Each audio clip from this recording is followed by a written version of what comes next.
Well, finally, here we are, filming part 2 of top surgery stuff. I am sorry that it's taking me this long to get back to everybody, but work has been super busy, and they just shut our state down again for a stay-at-home shelter-in-place / shelter-in-place order for from Monday the 16th to the 30th. Hopefully that'll help curve some numbers, which means that the food bank I've been working at has been pretty busy because we're still considered an essential business and we're open. I just realized that I don't have a drink. Well, that's okay. I will take care of that. I am not going to stop filming though right now, because even though I'm going to be editing all this together, I really don't have the patience to sit and hit stop and record a bazillion and a half times, so you're just going to watch me fill my Gatorade bottle. Because I'm a thirsty bitch.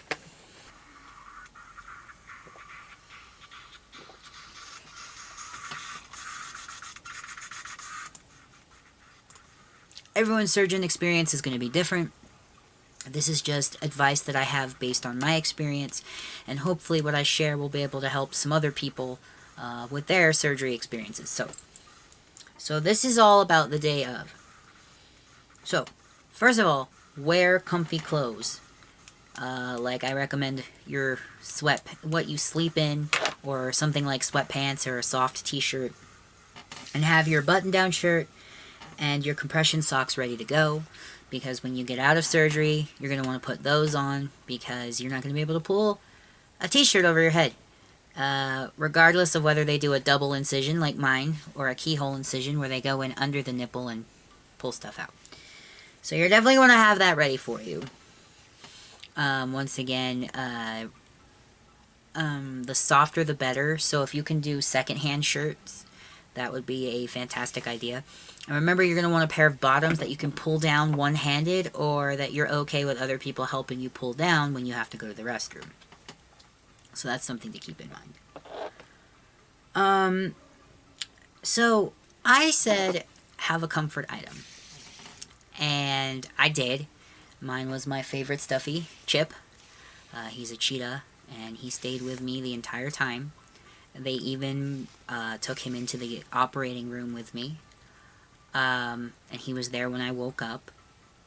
I would say that depending on your hospital's COVID regulations right now, that might be something you have to think about.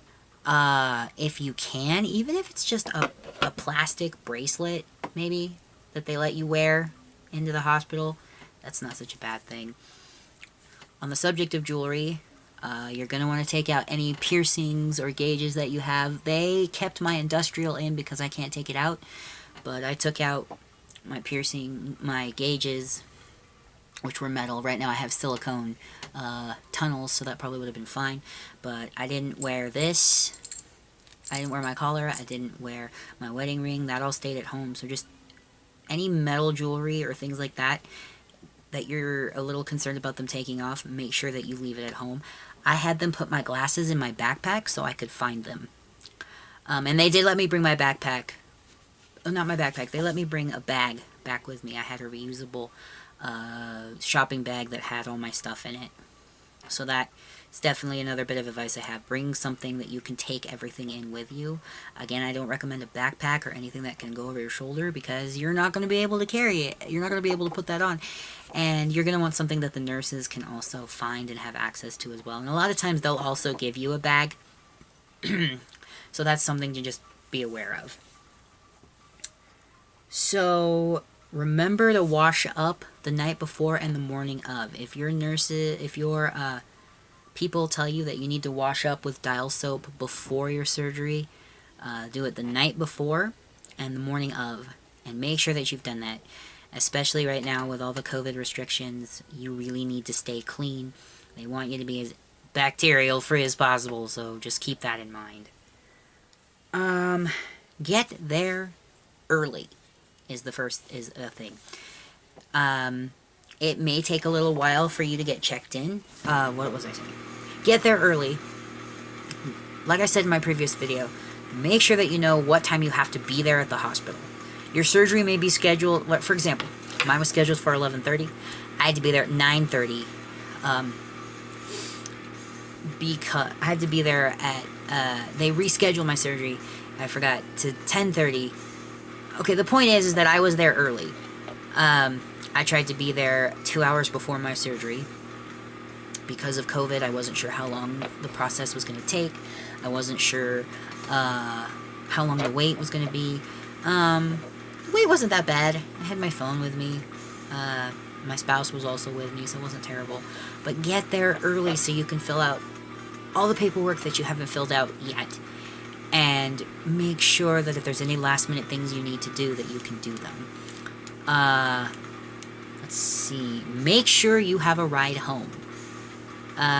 It depends on, you know, if it's the person who dropped you off at the hospital that's picking you up, make sure that the nurses or whoever's releasing you to their care has that person's phone number or contact information so they can call them and have them come get you. Some hospitals, they'll let you wait still, but because they kind of don't want waiting rooms to be breeding grounds, at least here for COVID, at least here in New Mexico, my spouse didn't wait. She went down to our friend's house who lived just down the block, and then when I ended up having to stay overnight, and my case was different. But make sure you have a ride home, because they're going to ask you if you have a ride home, or a way to get home. Even if it's having money set aside to call a Lyft, calling your grandma, your mom, your coworker who's nice enough to pick you up. Just make sure you have that set up, because they may not release you if you don't have one. And they may not even operate on you if you don't have a way to get home. That's like the least likely scenario possible, but that's just something that you want. Don't be afraid to ask questions. Ask your nurses, ask your surgeon, ask the anesthesiologist. Ask as many questions as you need to be able to feel comfortable and get the answers you want. I asked a couple of questions regarding anesthesia because my mother and my sisters have had some kind of adverse reactions to anesthesia, and when I got my wisdom teeth pulled out, I had my heart rate increased while I was under, so I had to let the anesthesiologist know about that.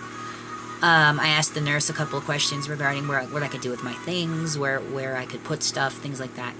And when my surgeon came in to do my last little pre-consult before I went to surgery, I asked her some questions about like what can I expect regarding recovery, is there anything I need to know, and so ask questions. There's no such thing as a stupid question, especially when medical procedures are involved. Be nice to your nurses. I think this goes without saying, but just understand that especially right now, they're all stressed out. COVID is terrible. It's rough. They're all stressed right now. Be nice. I know you're nervous, and it's okay to be nervous, and you're allowed to be like, I'm sorry, I'm so scared. Tell them that. That's okay. Be nice. A lot of them have been on their feet for a while. They're tired, but you know what? They're going to do the best that they can to take care of you. And you should really definitely be aware of that.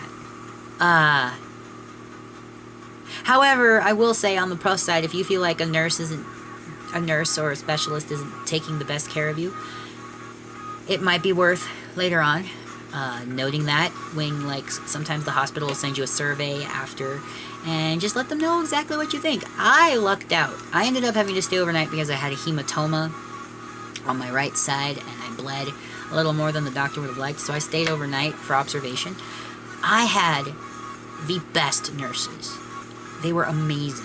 The best nurses, the best techs. My anesthesiologist was great. I can't recommend my surgeon enough, and I really wish she wasn't going into retirement because she's amazing. But just trust and understand that these people are here to take care of you, and it's going to be okay. One thing I did forget to mention, bring a phone charger. A lot of times, I was lucky, my phone, I forgot a charger because I didn't think I was going to be staying overnight. But still, don't be me, bring one. A lot of times the nurses will plug it in for you. so that way you can keep in touch with your family or whatever when you come out. When you come out of surgery, there's also a chance that you may have access to a phone. I had a phone in my hospital room. It was a dial phone. I had not seen one of those in a long time. It almost looked like the one I had when I was a kid. It was kind of funny. But have your phone charged. Bring a power bank if you need to. Just make sure that you have a way to contact people. Stay calm. As calm as you can. That's why I talk about bringing in a comfort item if you can. Asking a lot of questions. Just do whatever you need to do to feel calm. If that means you gotta pray before they put you on the table, go ahead and ask the anesthesiologist if that's okay. Do it, and they'll put you under and you'll be fine. Deep breaths, maybe some grounding exercises can't hurt. I actually did a grounding exercise when they put the mask over me so I could fall asleep. Remember that while hospitals are scary, this is something you've been wanting for so long. It's going to be okay. You just have to keep telling yourself that. It's going to be okay. And you just kind of roll with whatever happens. And I'll be honest with you, probably when you come out of surgery, you'll be so out of it, you'll just be like, whatever you say, doc. But just remember that it is going to be okay. So one of the other things I'm going to say is make sure you have all your paperwork filled out before you get to the hospital, or everything that you need to turn in to your insurance, to your surgeon, to the anesthesiologist, whatever. They'll probably have you sign a couple more things, like an agreement that you agree to be put on anesthesia, you don't hold the hospital responsible for any injury or death, if that's what happens. It's all just stuff that they have to cover. I'm not saying you're going to die, but it's all just stuff that they have to be aware of, and that you have to be aware of. Secondly, if there's any other, make sure that you fill everything out. You may have to fill out some stuff when you get there. Maybe make sure you have your insurance card so they can check it. Make sure that you have your ID with you. On the off chance that the name on your insurance card does not match your ID, just let them know that you haven't changed your name yet with your insurance. That's where I'm at. I haven't changed my name with my insurance. I don't necessarily want to because it's a lot of paperwork that I don't want to deal with right now. Just let them be aware. Also, tell them what your pronouns are. And be, gently correct people. This isn't one of the times where you need to kind of get into a fiery upset and be like, oh, my pronouns are this and blah, blah, blah. Just a quiet, hey, just a reminder my pronouns are he, him. Don't forget to take any medications that you are allowed to take before you go to the hospital. Check if, usually a lot of times they don't want you taking anything like ibuprofen or aspirin or Tylenol because it can thin the blood and that's not good for surgery. But if you need to take your psych meds that morning or the night before, do it. Because trust me, you don't want to be coming out of recovery and being not in a good place mentally because you forgot to take your meds. So don't do that. I'm trying to think if there's anything else that I didn't write down that we could go over really quick. Recovery takes time. You may not be able, you're going to be, you got to give yourself time to heal. That first week is the roughest, but it's going to be okay. Don't pick at your bandages. Don't pick any scabs. It's going to be okay.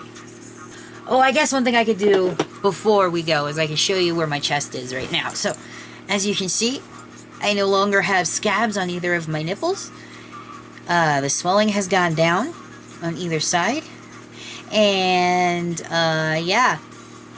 All that's left now is my scars, which I've started putting baby lotion on to help soften up so they heal. So, thanks guys. Thanks everybody for watching. I hope you learned something. And once again, disclaimer, I'm not a doctor, I'm not a medical professional. This is all purely my own advice to try and help you out, okay? So I hope you find this information useful, and good luck! It's going to be one of the best moments of your life when they take those bandages off. I promise.